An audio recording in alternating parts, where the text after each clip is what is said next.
Allez, la visite. Ou c'est par ici, ou autrement. Honnêtement, c'est une sacrée belle visite. Après, il y a pas mal de noms d'arbres. Et ce que je vous invite vraiment à visiter, les petits loups, c'est s'informer pour progresser. Parce que les arbres que vous voyez là, ce seraient des arbres que vous verrez dans leur pays d'origine, mais ils sont réellement portés une grande attention. Mexique, enfin, continent américain, nord-américain, sud-américain, continent Asie, Eurasie. C'est tout simplement un truc sympa à voir.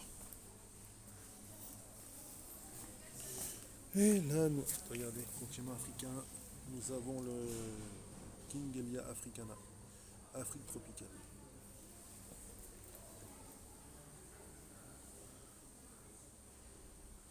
Il est très très grand. Donc comme je vous dis de faire cohabiter autant d'espèces d'arbres, c'est tout bonnement exceptionnel. Tout bonnement exceptionnel. Bon, là on pourrait y aller, mais bon, on ne va pas trop toucher la végétation parce que j'ai peur d'abîmer le petit le pot. Ah, regardez. Attendez, on va le nettoyer un petit peu. Ah non. Enfin, bref, celui-là c'est un Encéphalartos Emanite, Afrique du Sud. Dans un tout petit pot, mais il est beau.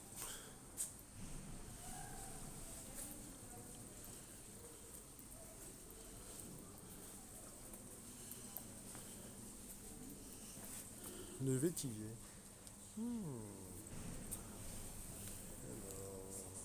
L'huile essentielle du vétiver, extraite des jeunes racines, dégage une senteur à la fois douce et boisée, mais aussi terreuse et tenace, qui est souvent utilisée dans les parfums masculins comme notre fond.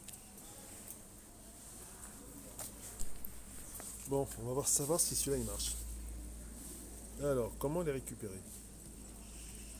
Non. Pourquoi ces odeurs? Non. Les plantes produisent des odeurs pour deux raisons. Attirer les pollinisateurs ou repousser les parasites. Dans les deux cas, ces senteurs peuvent être agréables ou nauséabondes. Si nous pouvions vous diffuser l'odeur de viande pourrie de certains arômes, vous furiez alors que les mouches n'y résistent pas. Toutes les parties de la plante peuvent potentiellement être odorantes.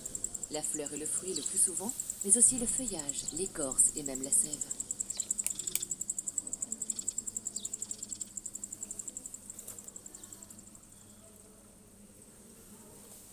Parfum, c'est quoi?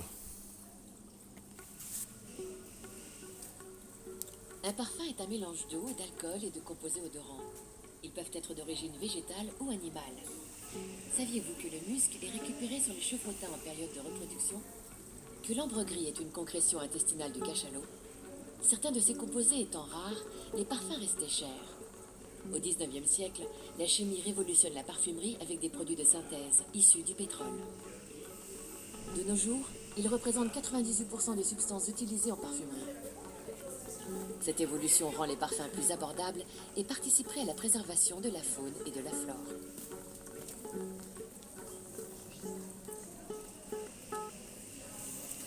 Maintenant, les plantes à saveur, on va voir si ça marche. Depuis des millénaires, les plantes à parfum sont associées à la médecine, la religion et même la cuisine. Connaissez-vous les aromatiques? Romarin, menthe et bien d'autres encore embaument nos jardins, agrémentent nos plats et soulagent nos petits maux. N'avez-vous jamais bu une infusion de thym pour votre gorge?